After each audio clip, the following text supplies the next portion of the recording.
How to switch business profile to personal on Instagram. Well, that's what I'm going to show you guys in this pretty quick and easy tutorial. So if this video helped you out, please do let me know in the comments, but let's get started. So what you want to do is go to the bottom right corner and click on your profile picture. And then at the top right corner, you can see these three lines, and that's where you want to click on in order to open up the settings. Now, once you are here, you can see that since a couple of months, these settings have actually been updated.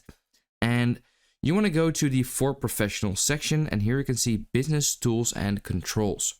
Now, if you click on there, you can actually see right over here, Switch Account Type.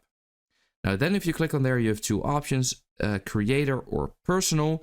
And all you basically want to do is click on Personal, and that will immediately switch back to a personal account on Instagram. So I hope this video helped you out. That is how to switch a business profile to personal on Instagram.